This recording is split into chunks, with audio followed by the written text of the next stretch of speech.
liberties, the First Amendment freedoms, Section 1, the unalienable rights, by Bianca Jesus and Alejandro.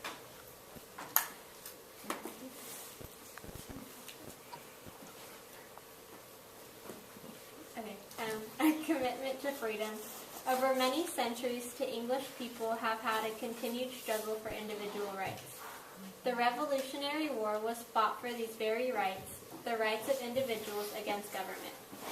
In the beginning of the Constitution, they did not include a general listing of the rights for the people until the Bill of Rights was passed. The Bill of Rights was the first 10 amendments to the Constitution. Now, just a comment there.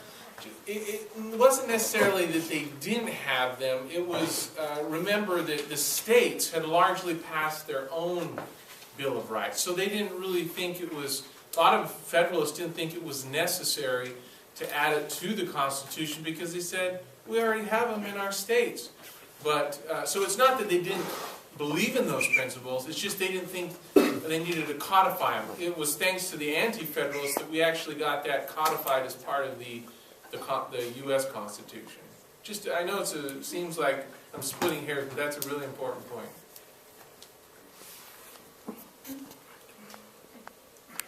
Civil liberties. It's the protection against the government. An example of civil liberties would be freedom of religion, freedom of speech and press, and the guarantee of a fair trial. Civil rights is the term used for the positive acts of government that seek to make constitutional guarantee a reality for people. So what is the difference? Will you compare and contrast civil liberties with civil rights? Civil liberties is more like just the protection that people will get, and civil rights is the actual like things that will happen, like that they'll be protected for. No. I'm not sure I understand your explanation. Could you give me an example or two which helps illustrate those two concepts, civil liberties and civil rights? Okay, you got someone here.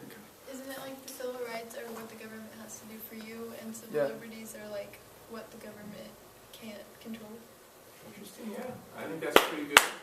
I had one way to think of it too is civil liberties are kind of like a shield. What does a shield do for you? It protects you. Protects you from anything, right? And then civil rights would be like the sword. What can you do with the sword? You can fight. You can defend yourself. Yeah, you can advance your cause. So civil rights are like advancing your cause, exercising your things that are due to you, where civil liberties protect you from government intrusion in your life.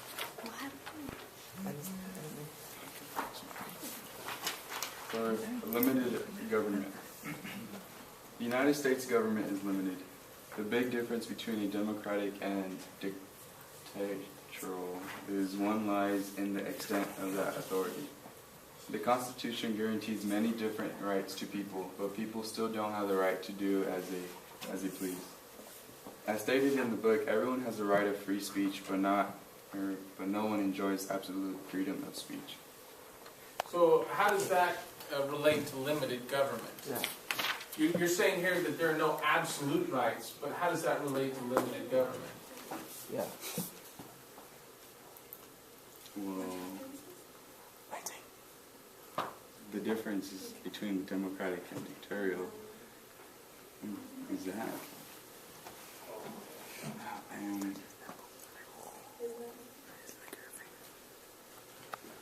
What was the question?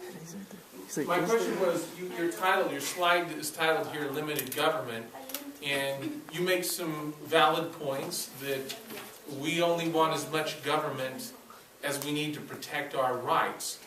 But then you started talking about there's no absolute rights. How does that relate to limited government? Because just like the government has like certain things that they can do, our rights are also limited because it gets to a certain point where we where our rights don't cover that. Or Because like our rights, if they were absolute, they would violate the rights of other people. Yeah, our rights are only valid unless they don't violate the rights of other people. rights don't always agree with each other. They have conflict. For example, freedom of the press versus the right to fair trial. Aliens, people who are not citizens from a country in which they live. When being in a country, not all rights are given to them.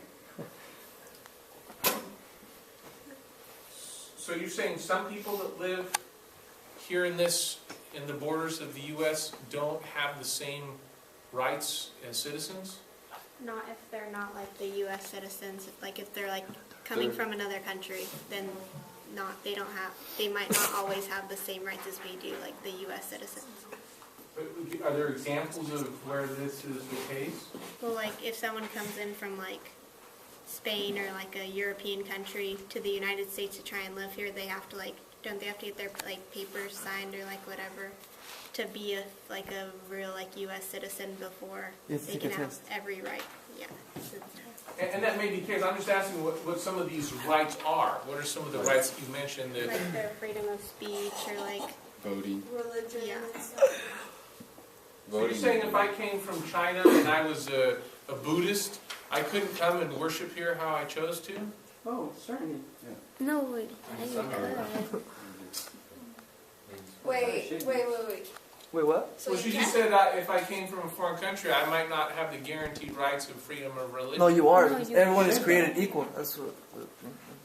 So since my parents came from Mexico, they can't practice their religion here? That's what I'm asking. Yeah, they can. They can. Well, yeah, 'cause The everyone's created Constitution. But there's it's not like probably that one, but not like every right is always to people that aren't U.S. citizens. Like So- it So, might not like, be them, such as like that They one. can't, But like, Like the right to vote?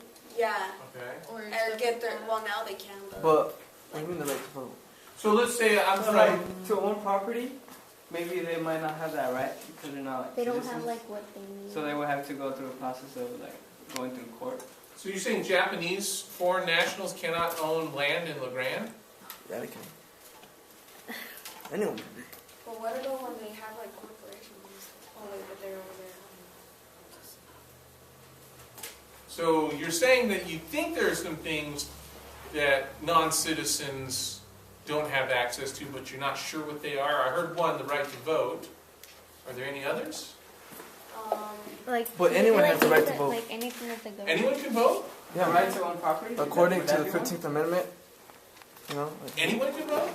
No, you only have to be a citizen. I mean, you have to be over 18, but I'm saying like The just right because to you're own like from a property? different like race and stuff like that, that doesn't mean you're not able to vote. They I can't. forgot what the 15th Amendment says, but it's like either color or your background or something like that. Just so they can. Okay. That doesn't stop you from not But what being if able to I'm- vote. But what if I'm from Russia? Could I come over here on the second Tuesday after the first Tuesday after the first Monday in November and cast my ballot for the next presidential? Well, no, you'd have to go through a process, but So, after that process, you're able to vote because. Okay, so so you're. my mom can vote?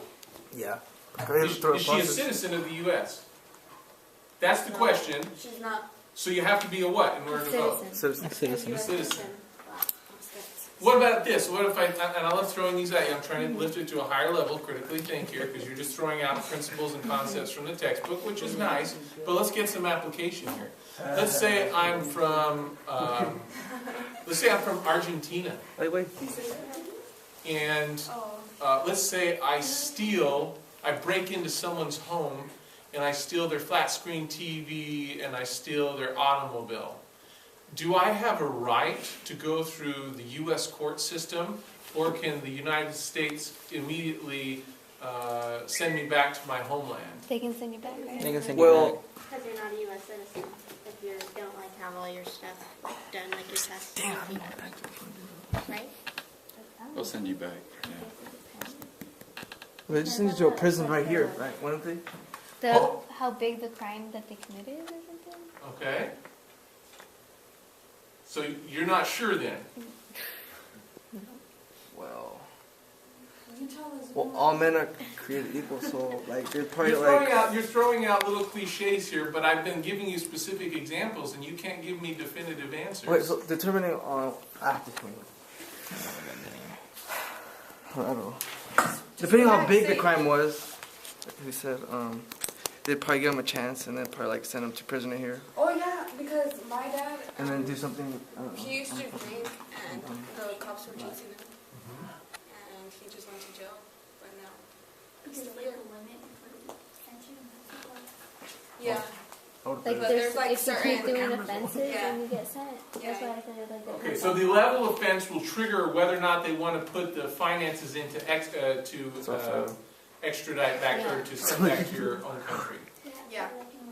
They don't do that. There are sanctuary cities, huh, where they won't send people from foreign countries back. You can go there, have a green card, and land, and then Those are called sanctuary cities. San Francisco is another one. We've got several in California. Wow. Oh, like 7. Although that's not technically legal because it violates federal law, and it's the national government which is tasked with handling immigration. So even though these cities do it, they're not doing it legally. So they're letting them or what? A lot of cities are letting them. They don't want to. They won't report. Some cities won't report to the federal government when they have foreign nationals who commit felonies in the United States. So.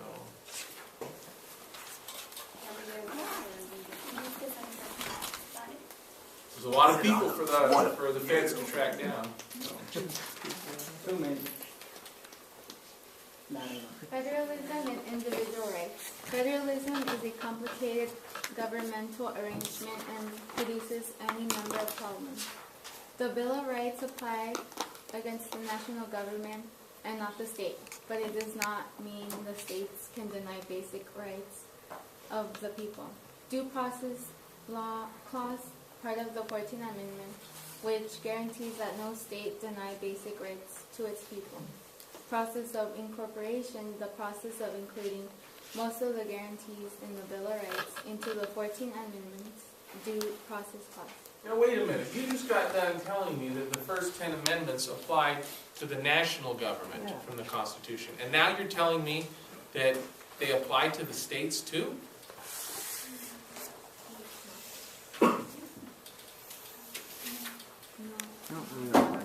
It's not to the states. It's just to the national government. But you just It does said say that. You just said that right there in that third bullet said, part of the 14th Amendment which guarantees that no state deny basic rights to its people. Now you're telling me that it does apply to the states, whereas it was originally applying only to the national government.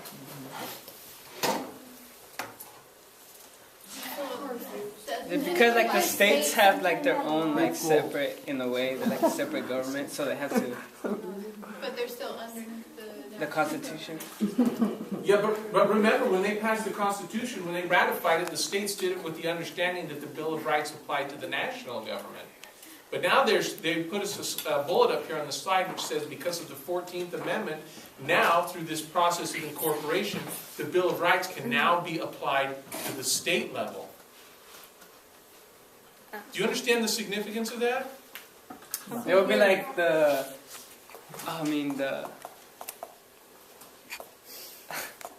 like that debate of the states if they should have the power or not. So then that would cause a lot of debate, or some people might not agree with it because they feel like the state is losing the power. And that caused what? That was a major cause of what major war in the United States? The Civil War. When do you think the 13th, 14th, and 15th Amendments were passed? Right before. No, right After. Why? After. Because they wanted to make sure that those southern states would never deprive minority groups of the rights. And so this 14th Amendment now says, I can take the Bill of Rights of the national government and on a case-by-case basis, I can force Alabama, I can force Florida, I can force Mississippi, that they can no longer exclude the rights to blacks anymore. A lot of people don't know jack diddly about the 14th Amendment, but that amendment puts tremendous teeth into the ability of the Constitution and the Bill of Rights to apply to every citizen at every level of government. Heart of darkness. The Ninth Amendment. The Ninth Amendment declares that there are rights beyond those set out in so many words in the Constitution. The enumeration in the Constitution of certain rights shall not be construed to deny or disparage other restraints by the people. Over the years, the Supreme Court has found there are a number of other rights retained by the people. So, in other words, I think what they're trying to say is that the Bill of Rights didn't just automatically apply to all the states with the passage of the 14th Amendment. But as cases work their way up to the Supreme Court could say, okay, Arkansas, you violated the 8th Amendment. You used cruel and unusual punishment. We are now taking the 8th Amendment of the Bill of Rights and applying it to the state of Arkansas. Now you have to follow that. And so over time, pretty much all the states now have all the Bill of Rights applying at the state level as well as the national level. What's that called again? The process of? Process of Incorporation? Incorporation.